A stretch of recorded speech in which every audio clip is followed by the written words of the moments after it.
All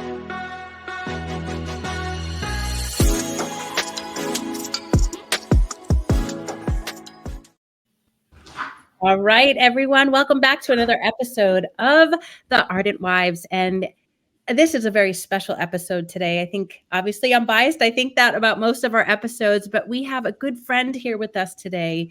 And of course, as always, we have my sisters here with us, Dee and Tiffany. So welcome, everybody. And so today we have a special treat. You know, our goal and our hope with this podcast is that we get to speak into your lives and help you to live a marriage that honors God and also helps you to walk through the challenges of life, right? Because life is hard at times, but we have real life examples. We get to be real life examples. The Spirit is still working today and He's still writing a story. And so today we get to share with you a friend of ours, Jenny Hammond, and I know her personally. I've seen her life. And so I could not think of a better person to just share a story of walking through seasons in her marriage, of her and her husband walking in the same faith, and then things shifting. And I'm going to let the episode unpack itself and unpack that. So I just want to welcome Jenny here with us today. Thank you for being here with us today. And so, Jenny, tell us a little bit about yourself. How long have you been married? And tell us a little bit about your family. Great. Thank you so much. I'm so glad to be here. Thanks for having me. So I will be married 30 years in this August. Woo! So yes, I'm super excited about that. And I do have two sons, young adult sons. They are 26 and 24. And almost launched. We have one still with us and one who is, and they're supposed to imminently move out together. Like they're supposed to move in together. Yeah. We're hoping. Yes. The rearing of children. Yes. So they're always welcome to come back, but yeah. Like they need their own space too, you know? Mm-hmm. Yeah. Mm-hmm. So you've been married to Craig for almost 30 years. That's pretty amazing. That's really amazing. And so how did you and Craig meet each other? Yes. I being married that long, you have to kind of like give the short version. Otherwise, the whole episode could just be the meeting story. But Craig is from Minnesota. I'm originally from Philadelphia, living here in Western Massachusetts now. We met in Tokyo, Japan. So, and that is, again, I'm trying to give the abbreviated version, but yeah, we met in our church fellowship at the time. So I came to Japan. That was definitely a God story. I prayed about it. I am actually half Japanese. But I was adopted into my family. So I didn't have like a strong connection with Japanese culture and things like that until I went to college, and I learned a lot of the head knowledge. I learned a lot of the intellectual side, the language, the history, but I would pray to God He changed my mindset to shift so that my heart turned to like, okay, I want the Japanese to know Jesus. And that's when God opened the door. And I was able to go to Kyoto first. And then after a year, I moved to Tokyo. And that's when we met. And in fact, the first time we met was a church kind of fellowship gathering, and they were celebrating his birthday in August. And so I met him. And, anyone who knows my husband knows he has a very youthful look. He definitely just looks young. He's always looked young. And so I saw him and I knew this was, I was like, oh, well, happy birthday. How old are you? And he told me, and he is 6 years older than I am. So when he told me, I was like, no way. Like, because I thought he was exactly the same age. I was like, no, really, tell me how old you are. He's like, no, really. So I was like, oh, Great. Happy birthday. So that's how we met. That's the first time we met. And again, our church in Tokyo was mostly Japanese Christians. And then we had this small but tight knit, we called them internationals, right? So we had people from the United States, we had people from Canada. And then as we grew, other countries as well. So it was like China, Korea, different countries from Africa, just it was a mix of all kinds of people. So Jenny, I'm just curious, what brought your husband to Japan? Why was he there? Such a good question. He had he had a shift in his life in Minnesota, and sometimes he describes it as I spun a globe and I hit my finger and it stopped on Japan. Wow. That's not exactly what happened. He knew he wanted to kind of start again almost, and so he went into a travel agent and was like, okay, where can I go? And Japan looked like it. So he sold everything, stuffed a duffel bag, had cash in hand, and just went without a job. He just took off and found a job. One of the things he packed in the bag was a suit. So it was definitely, at a time where anyone who is a native speaker of English could really, get a job easily. So that's what he did. He taught English. He got hired there. They worked out his visa, and the rest is history. So that's kind of what brought him. But then he was able to like make his decision to his, allegiance to Jesus, like was happening in Tokyo. So, yeah. Wow. And I think that's so amazing just to hear the two of your work, to see how the Lord brought you two together. Like your two worlds collide. You think you're doing one thing, he thinks he's doing another thing, and then God is writing an even bigger story. Right. Yeah. It's so good. Like it's all God's plan, right? It's, through the hard, through the good, through the blessings, through the hardships, it's all God's plan. Like he has a plan. Absolutely. Yeah. So I'm curious, Jenny, what was your relation while you were dating? What was your spiritual life like with your husband? Yes, such a good question. So as I mentioned, we're both in this church fellowship together. So we are both very committed to Jesus. And the added layer is because you're an international person in this foreign country, it was very much a mission mindset, right? It's so, and in that church culture, a lot of what that mission mindset was like, I mean, we're talking going out on the streets, talking to people. We would host the way that Craig and I first started to get to know each other. Actually, we were part of a band, a Christian band that we would do covers, and we would go out and literally in one of the busiest train stations in Tokyo, we would host these impromptu concerts. And people would gather, and other, Christians would be there. And so that's a lot of how that was kind of the environment through which we had our dating relationship. And our dating relationship was very well. So that was a little before we were dating. So let me set that ground. So, but it was we were very much like, okay, we are brother and sister in the Lord, and this is what we're doing, right? So you started off evangelizing together, and then, which I love, and then you found a relationship. So when you got married, did anything change? Yeah.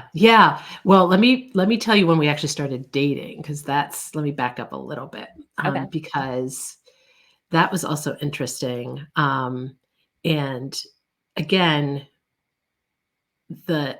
it was so interesting because the tide kind of turned. There were two interesting factors. One, I think he saw a certain character in me. He says he fell in love with, like, one time we were in this in a double date, like, again, like kind of friends, we're getting together, we're dating like casually, just hanging out together. And we played Foursquare. So we played Foursquare, and as soon as like we started, apparently I like rolled up my sleeves. I was like, oh, it's on. It is on. And he was like, okay, she's got moxie. I like that. She's gonna be my wife. I love that. And then Oh, sorry. for me, it was like I remember giving him like saying, oh my gosh, I just read this book. It was amazing. It was really good. And he's like, oh, can I borrow it? I said, sure. And our church fellowship was actually going to a conference in the Philippines. And so we were kind of on the same flight together, everybody. We weren't sitting next to each other or anything, but I happened to notice that he like was reading that book the whole way. And I was like, wow, he's so humble and he's such a learner. Like, that's amazing. So yeah, so that's, and then, yeah, with our dating, it was very, and also I will say, so my husband is he has a gift. He has a gift with everybody he comes in contact with. God comes up in the conversation. That is not the case with me. But it's amazing. And still to this day, that's how he navigates. So he is very much, like that's his strength. For me, not so much. And I will say our church, again, being on a mission field, being in that church culture at the time, was very numbers driven. It was very much like, how many people have you brought to the Lord? And let's say my numbers, quote unquote, air quotes, like were not so good, And so again, it was like, for him, he seemed like the star, right? And it's like, for me, maybe not so much. And so people were like, I don't know about this.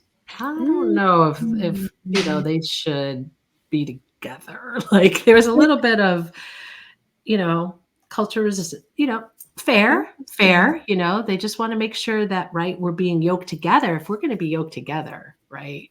Like he's got to be able to lead and I got to be able to. So that was a good catalyst for me because I was like, okay, I'm going to like be in Jesus, walk like Jesus did. I'm going to, so that was a really good motivator for me. And and it all worked out. And he asked me to be his girlfriend and that was a surprise. That's a whole nother story. I won't go into it now. And then not too long after that, he took me to a mountain top, which to his admission didn't quite go the way he wanted. He thought we were going to have this beautiful like vista, not so much. But nonetheless, that's where he proposed. And so from the day we met on that birthday to 1 year later, we were married on his birthday. Yeah, wow. So it was definitely meant to be. What a love story for like charismatic evangelist meet competitive evangelist. I love this narration. They come together on a mountaintop. I love it, Jenny. That's so sweet. Yeah, it's really good. Okay, so then 1 year you got married, and then were you like just living for Jesus and bringing all the saints to the kingdom, or what was going on? It was a little rough at first, as you might imagine, right? Because that's fast, right? We got to, no question. And I remember even on my wedding day, like people were like, you're so calm. What, are you okay? And I'm like, because I have full confidence. This is the way it's supposed to be. I was just like, yep, we're doing this. And this is how it's going. I had no nerves, no like, oh my gosh, wait, what? We've only known each other a year. What's going on? But yeah, when we first got married, and I will say that, again, I think we entered in with certain expectations or certain cultural like norms that we felt like we had to live up to. So for him, I was still working, but for him, he would work. I was also working. But then it was like, I need to come home. I'm going to do the cooking. I'm going to do all of this, the cleaning, and again, I think because we were in our marriage in the early portions, we didn't really talk it through. We didn't really say, okay, let's sit down together. What do we want to do? So let's just say, and I can cook. I'm not a great cook. So yeah. So we were, we weren't playing to our strengths, right? It was like, I can do this, and of course I will do it willingly, but it wasn't playing to our strengths. And so I think the first year or so, or 2 or 3 or 5, I don't know. But we had to navigate this. We had to figure this out. And we did have friends who helped us do so, which was great. And at one point, we definitely sat down with some friends, and they were like, look, and my countenance, I think, was definitely changed. It wasn't as vibrant. It wasn't as, I think my spirit, because I'm not such a good cook. That's one example, right? Or I'm not fastidious with cleanliness. It was just not a habit of mine to so some of those things, right? Some of the navigations, and we did have good friends, and they're like, look, let's talk about your marriage. Let's talk about this. And first they're like, look at Jenny's countenance. Is it joyful? Is it vibrant? Not so much. Okay. What do we think? And so we had to get down into it, and we had to talk about it. And I will say that one really pivotal change is when I was pregnant with my older son. At one point, so in Japan, they do healthcare very differently. They do prenatal care very differently. And so you meet regularly with your obstetrician, regularly. And you get an ultrasound every month. So I have a full photo album of my kiddos every month. And one of the ultrasounds they said, well, we have some concerns. And it's like, okay, what's that? And the umbilical cord was wrapped around his foot. And they said, so what we want you to do, and I was at my appointment on my way to work. And they said, no, you need to go straight home, and you need to have bed rest, strict bed rest. You don't do anything. You don't shop for groceries. You don't cook. You don't do anything. You just go straight home and straight to bed. And that was a really interesting, pivotal point in our marriage, because Craig just stepped up. It was like effortless. He just was like, yep, this is what we're going to do. And so he did everything from, and I think that was also really helpful, because again, then it was a little bit like, right, he's really, really good at this. He's really good. So it was definitely a aha moment for that, and just a beautiful moment as well, of the husband loving the wife as Christ loves the church. Right? It was amazing. It was amazing. So you found the strength. His strengths came through. Great cook, can clean. You hit the jackpot, Jenny. I understand why you've been married for 30 years. Definitely. I know. I am very, very, very blessed. Very blessed. Yeah. And so Jen talked about a little bit in her introduction that there was a shift. So what was the shift in your marriage? Dee has gave us this wonderful narration of your love story, but did things start to shift in your beliefs or? Yeah. So we lived in Japan for a total of, I lived a total of 12 years. My husband was a total of 14 years. And so after Tokyo, we actually we were called to go serve in Okinawa for 3 years to lead that church fellowship.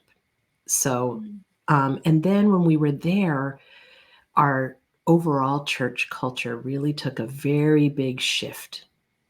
Some things had come to light in leadership, and it permeated, it kind of radiated out throughout all the sister churches. So it was very much the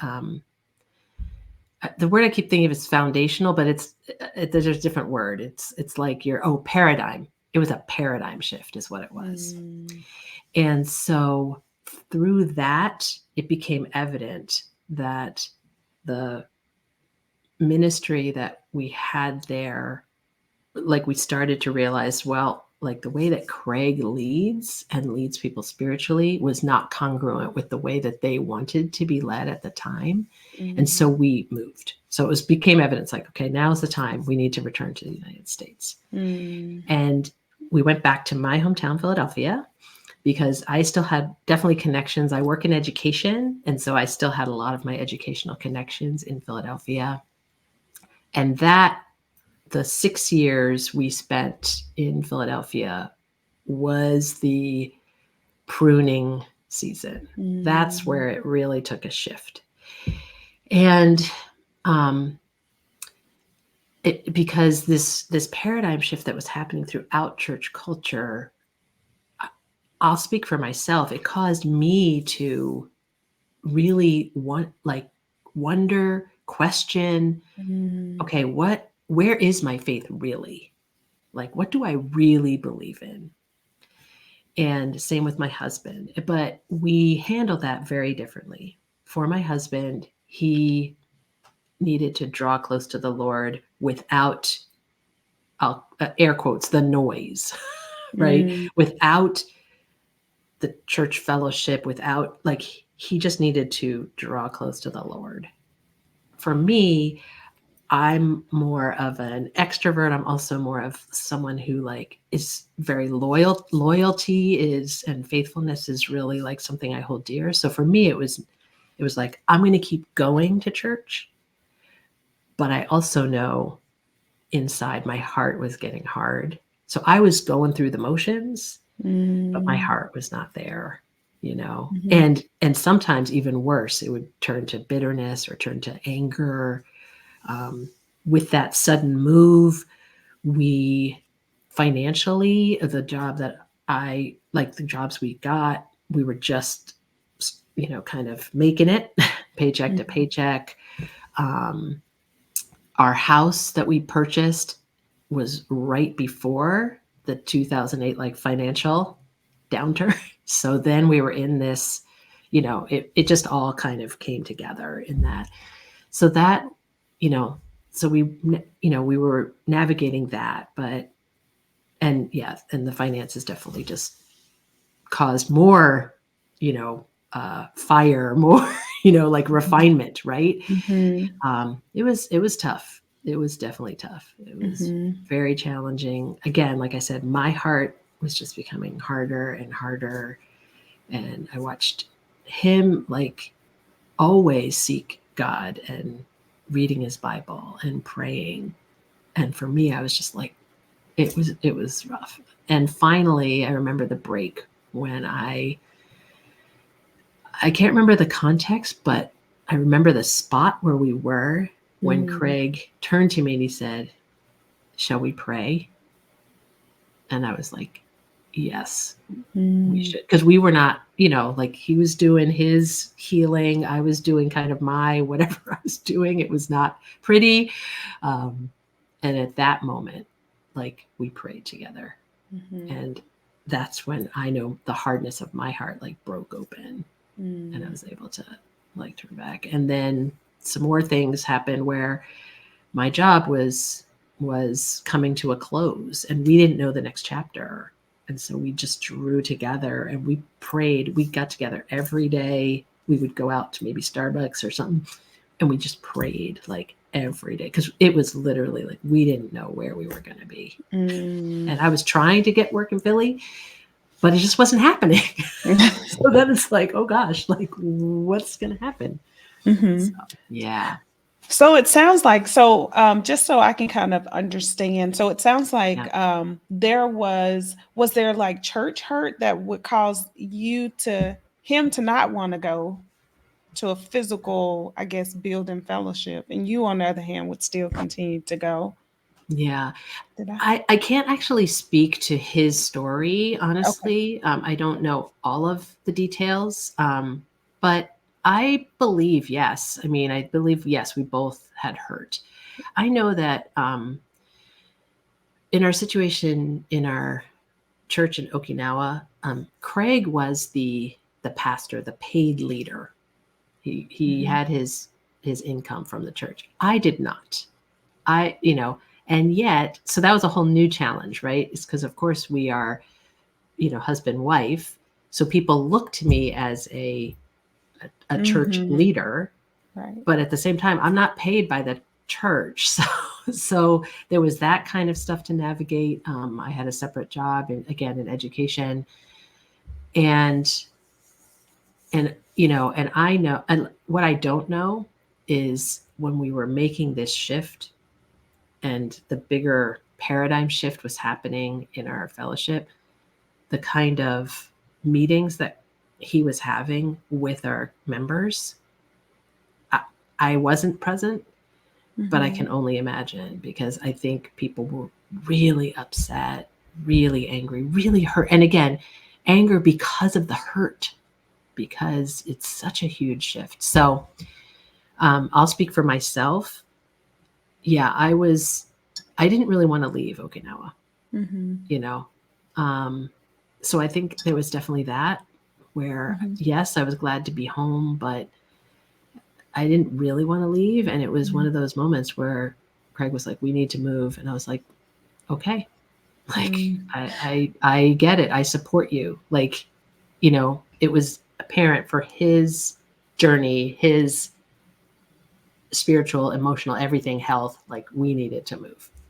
Now, Jenny, can you describe what that paradigm shift was? Yeah, I think the shift was that so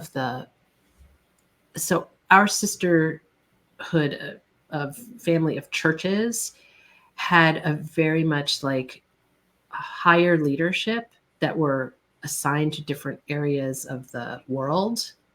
And one of those leaders that was very close to that higher admin came out with a white paper on unhealthy practices that person observed in our church, unhealthy spiritual practices.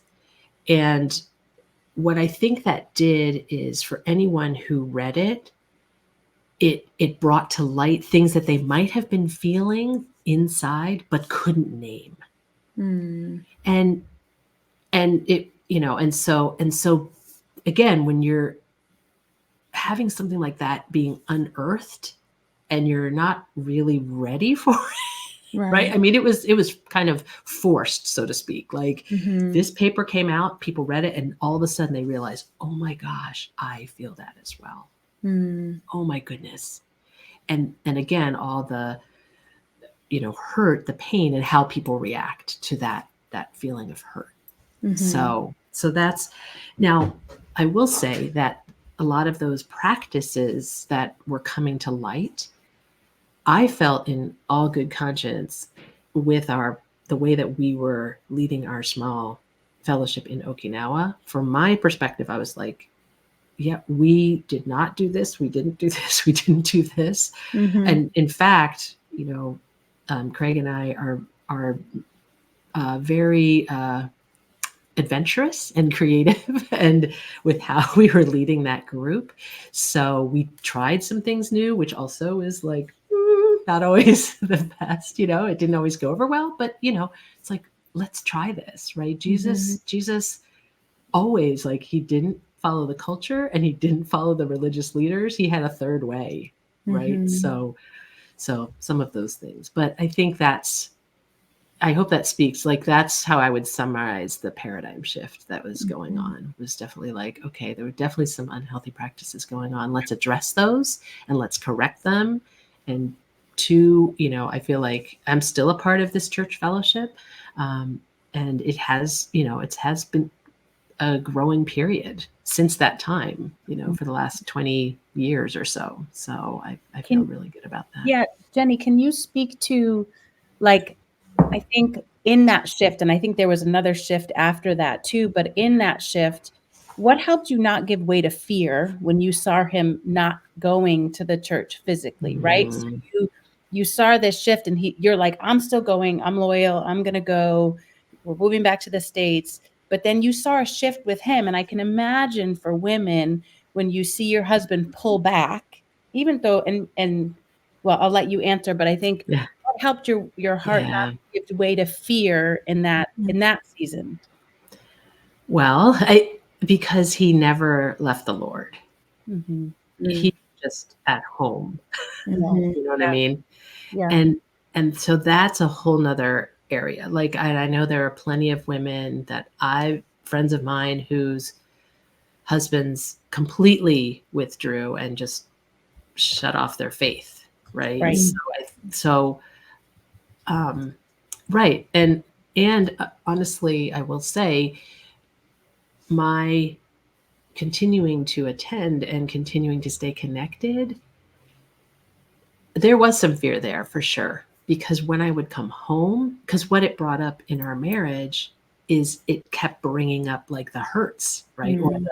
Or that kind of, right? So it's like, it's almost, like, okay, not that there was a Band-Aid fix, but like you put on the bandage and then every time I would go, it's like ripping off the bandage and then there was another bandage and then I'm ripping off the bandage again, right? In that kind of metaphor. And it's like, so it was tough sometimes coming home after going, because there, again, I completely understand that it was the reaction of hurt. And sometimes that would be anger. Sometimes that would be withdrawing. Sometimes, So you guys came back to the States and then you moved from Philly to the Western Mass area where you guys are now. And you guys did fellowship. He came back to the fellowship at that point, but then there was a shift again. So can you talk about? So what happened is, when it became clear that we were going to move to Western Mass, we had a talk and I said, look, because where I am now in Western Mass is my spiritual home. This is where I made my commitment to Jesus in this church fellowship many, many years ago.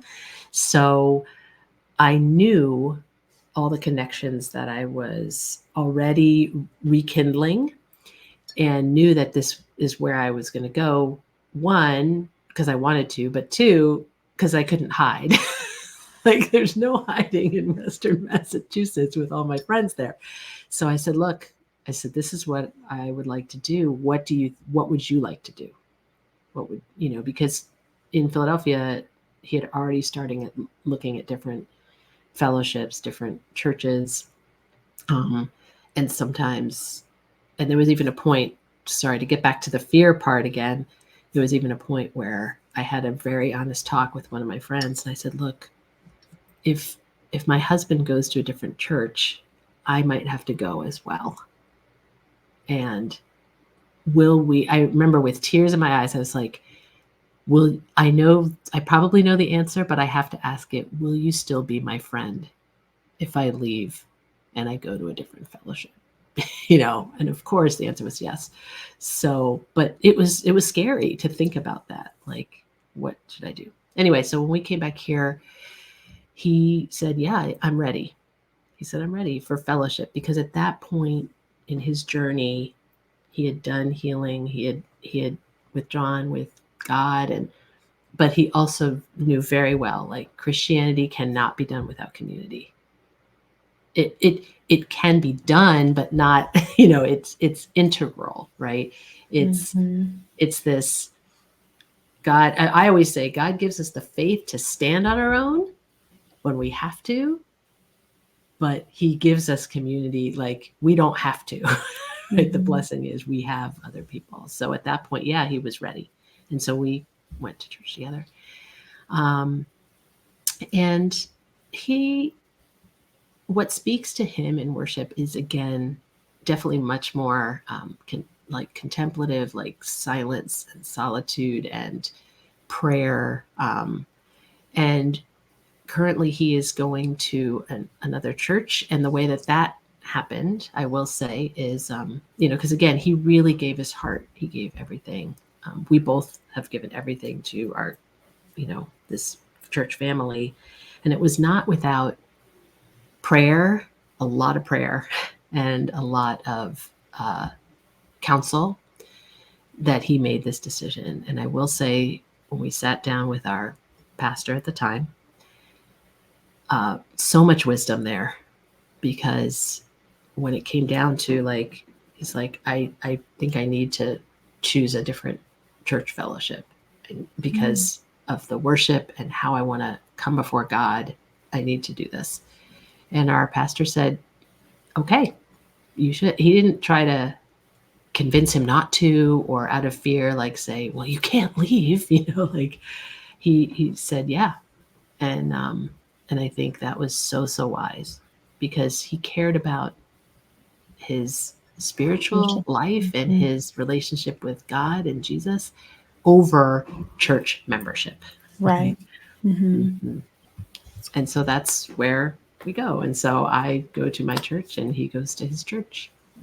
I love that. I have a sister in Christ, and her husband, kind of a similar story, and they worship at different fellowships as well. And it was her husband's desire as well, just to have a different experience. But with that, worshiping at different fellowships, does that make it challenging within, well, I guess you guys did that happen when the boys were in, well, they're still kind of in the home, but they're adults. But they were in the home. Yeah. Oh, they were, and this happened when they were still, like school age, for sure.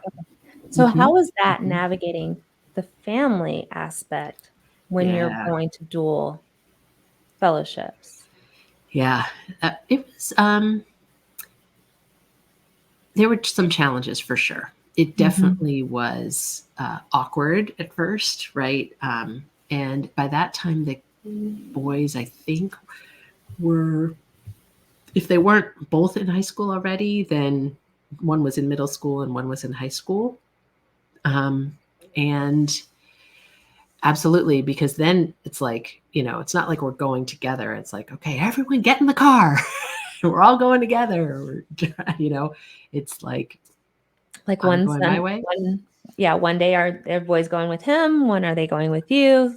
And by that time, it's that teen years, right? So it's like, is it really the battle, so to speak, to like drag them out of bed on a Sunday morning, right? Right. If we're not all going together, and if they don't have that conviction themselves. So yeah, I think and so they, they did come sometimes with me, sometimes with their dad, and sometimes just not at all, to be honest. So yeah. And I think what was challenging about that too is it was definitely lonely for both of us, right? It's like, now we're not driving in the same car together. We're not, not doing that. And I remember, like, sometimes we're like, we felt that loneliness. We felt that void. But I knew that the Spirit was leading, like, in our family, in our marriage, in his life. I think that's what helped me not to fear, is I'm like, I could see very clearly, like, the Spirit is leading him where he needs to go. And so, like, how can I argue with that?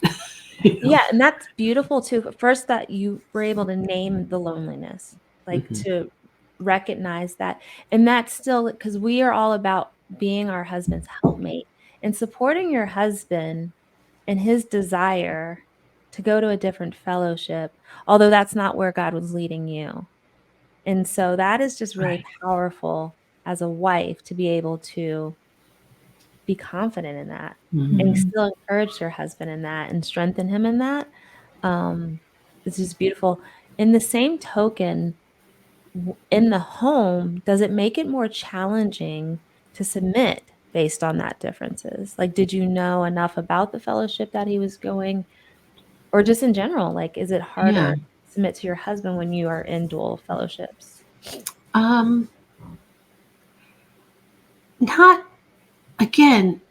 Not really. Yes and no. So the things that come to mind are, when at one point we were, I don't know, maybe half a year in or something, and he's like, hey, feel kind of lonely. Would you actually come with me? So he was directly like asking me, like, would you come? And I said, you know, I said, you know how I feel called to the work that I'm doing in my current church. And at the time it was like youth ministry. And I was like, you know, I have calling there. So no, I'm not going to come like right now, which again is tough, but we both know like the respect in our marriage, the mutual respect of the calling that God has for each of us. So that's where it's not challenging. Do you know what I mean? It's like if God is calling him to do some work in this church fellowship, and he's calling me here to do some work in this other church fellowship, like we come together and we talk about our calling, like under our roof, you know, and we support each other in that, and we listen to each other, and so in that sense, it's not challenging, you know, outside of normal communication. Like communication, that's one thing. We had to work a lot harder to spend time together because it wasn't built into our church meetings, right? So And I think probably it's easier. So it's easier to submit to, I would say, if your beliefs are the same. And it sounds like your core beliefs in Jesus are the foundation. Correct. It's not like, oh, he's going over here worshiping something else, and then I'm a Christian. So I think that it's key to, you know, wives who are listening, who are in this position, like, do you have the core belief in Jesus versus, and I think if you have that, then the submission is a lot easier. It's like, okay, who's leading you if it's not Jesus? And if it's not Jesus, I'm not following. Right. But Jenny, I have to ask like a tough question in that, what would you say to to wives who are listening out there and they say, I don't know. I don't know. Why would God call a husband and a wife to worship in two different locations? If she's to be his helpmate and she's to submit to him, why isn't she there with him under his leadership and his authority versus off doing her own thing? Like, how do I reconcile? Like, is she really hearing from God? Is God telling her to do this? And if, you know, how do I reconcile with myself? If God is calling me to do the same thing, you know, that tug and that conviction there. Right. Yeah. I think, as you said, we're both following Jesus. And so that's a very different situation than someone who is following like an unbeliever or somebody who like in their marriage, right, So what I would say is, you know, God has set up a beautiful model through husband-wife relationship, through family, even, right, with children, in your household, in your home.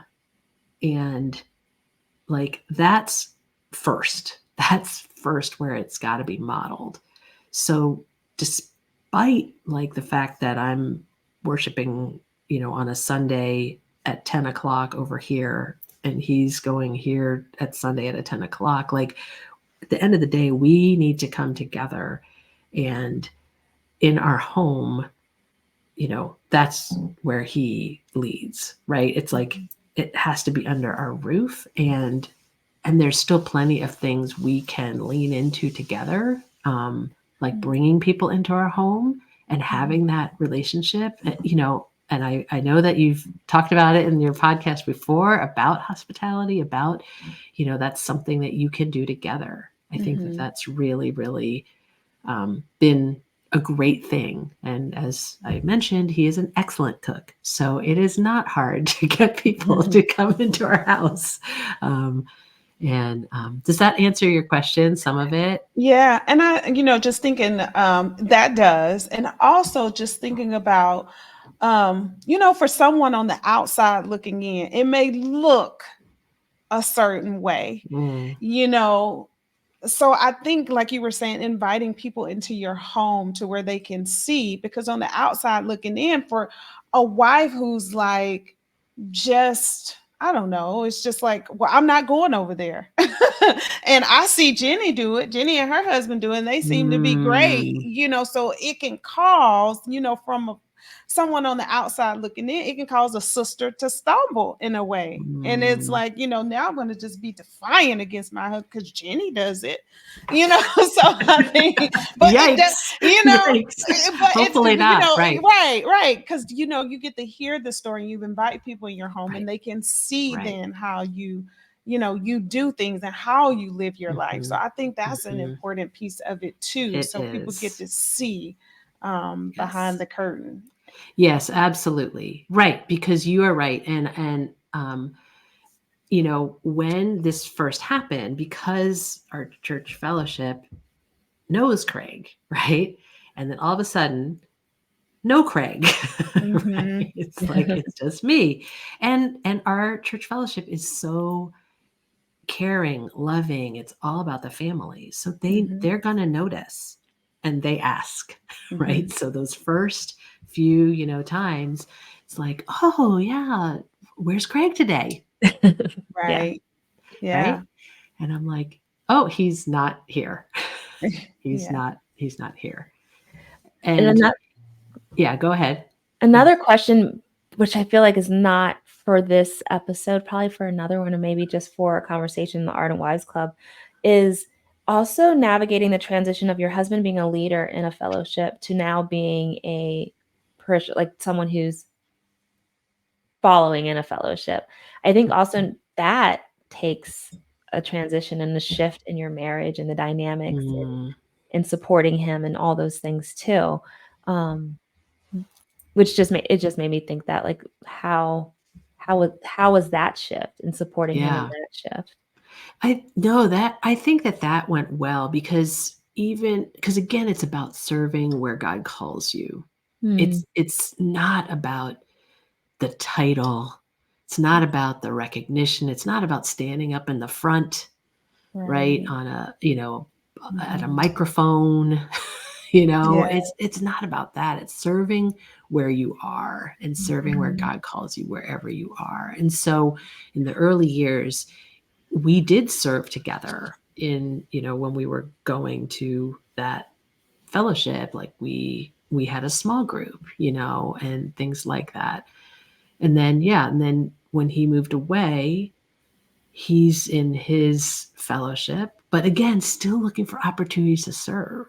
And because you serve where you are, right? It's really not about if my face is on a website or absolutely. Thank you for that. Thank you for that, because there's some people who it is about that, and and that's when you realize who am I really worshiping, or who am I really putting on the platform? Am I like wanting to be first lady, or am I just wanting to serve the Lord authentically and how he calls me and where he calls me to the people that he calls me? So I appreciate you answering that. Thank you. So how did you answer those questions, Jenny? Like, how was that for you? And where's Craig? Oh, Craig's not here anymore. Where's Craig? So it was tough. Yeah. It was tough for sure. And yeah, I think that the way it really depended on who was asking the question. Right. That makes sense. Because, our church fellowship, it's not large, but it's large enough where people don't know the story. They don't know me like day in and day out. So if it was somebody who just was noticing the absence and they would ask that question, and I would say, well, he's not here, or depending, it's like, well, and like because if they kept asking, right, then it's like, no, he goes to a different church, right? Some people would be like, oh, and they would give me this look of, I'm so sorry for you.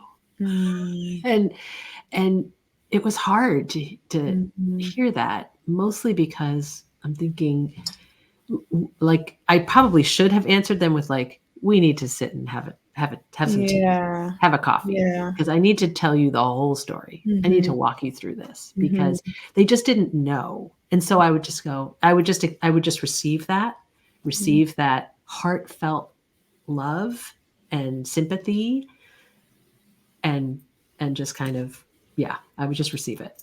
Mhm. But it wasn't easy. And it was definitely like, because I'm like, people like, I am okay. And I would sometimes I would even say that. I'm like, it's okay. Yeah. It's okay. Because the Spirit was leading, and Yeah. the Spirit continues to lead. So, yeah. And so, Jenny, what advice would you give to another woman who is going through something similar? And I think it's important to note the similarity. It's like we have a foundation. It's not, Right. him worshiping something else. Yeah. Well, yes, and I can't speak to that specifically, but I do think the advice that I would give is the same, which is, it's really continuing to turn to the Lord in prayer. Like, none of these paths that I've described today came without prayer. It was all rooted in prayer. It was all rooted in turning to God and asking and wrestling. And sometimes for me, when I was in my hard-hearted phase, like screaming and angry, that's when I learned how I can be angry with God and at God. All of that, but it's prayer.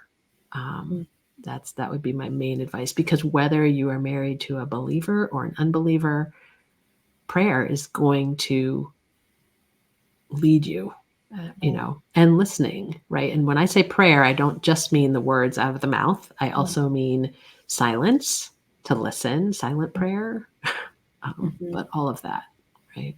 Amen. Yeah. Yes. And it also sounds, what I hear that is maybe not as explicit, is the trust in God, that things may not look like what I think they should look like, or what the world says they should look like, or even what the church says it should look like, right? But I'm going to trust God in this circumstance, in this place, in this season, no matter what. And I'm going to wrestle with it. Like Jacob, Yes. with God, there's a wrestling that has to happen instead of a resigning to what people say or see. And I think about that, and I think about whether it's an unbeliever or a believer, our showing up, the way in which we walk matters, right? Because this could have gone very different if you had chosen to be mad at him, if you had chosen to give up, if you had, there's all these things that are not really explicit, that we're not saying, that we can react, because I know myself. I know, wait a minute, this isn't going the way I thought it was. We're supposed to be in the same fellowship. We're supposed to do the same thing. We're supposed to serve together. And wait, now I'm sad about this and I'm sad about that. And you can lean into that place, and you need to a right extent.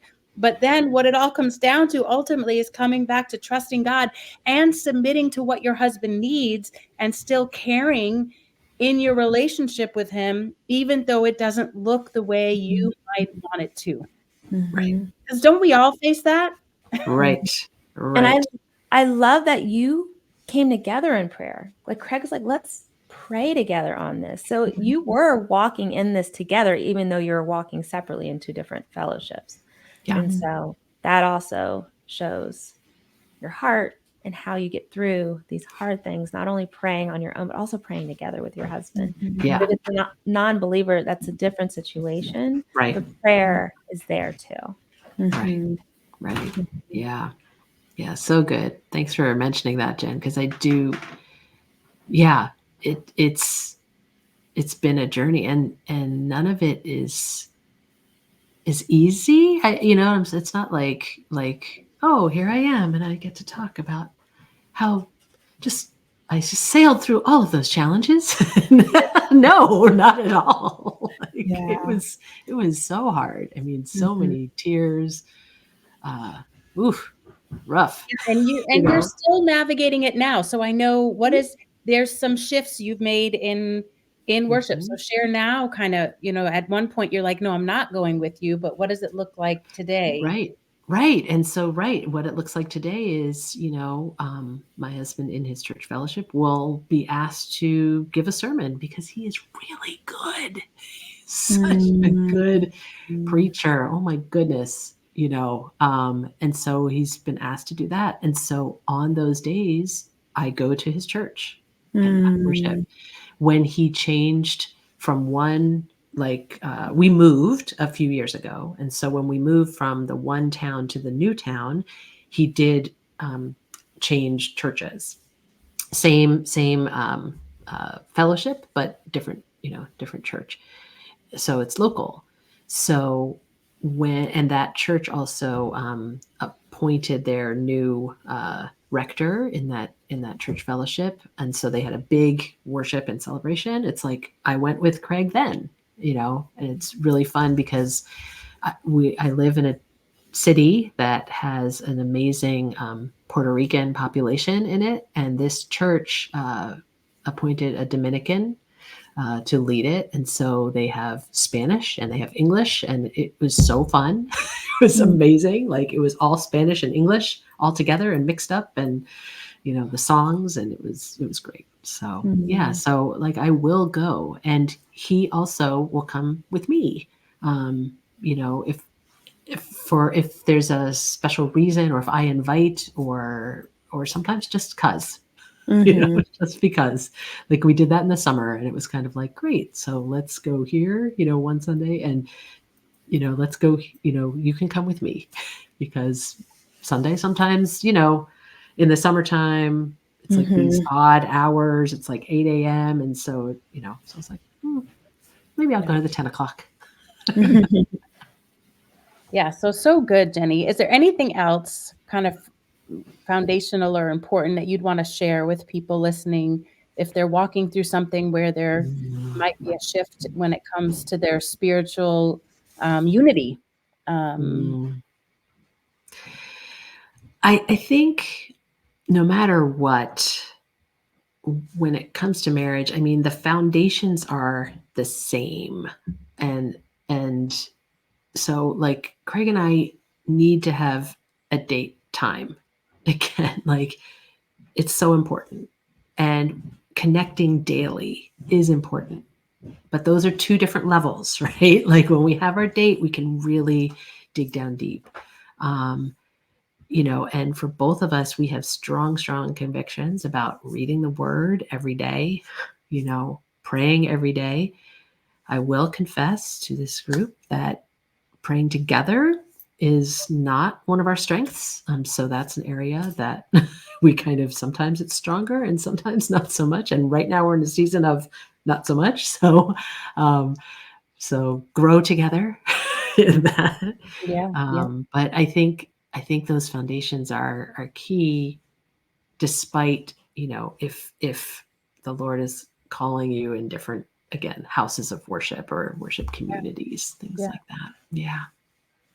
Well, thank you, Jenny, because I know it's not easy, right? And I think in life we can see something happen and our reaction can be, oh no, right? And so I think that can still happen, but then the goal is to get back to a place of trust in what's happening, a trust in God, regardless of what's happening, and learning how to walk in that connection with Him and prayer with Him, and learning how to still support each other in our marriages, right?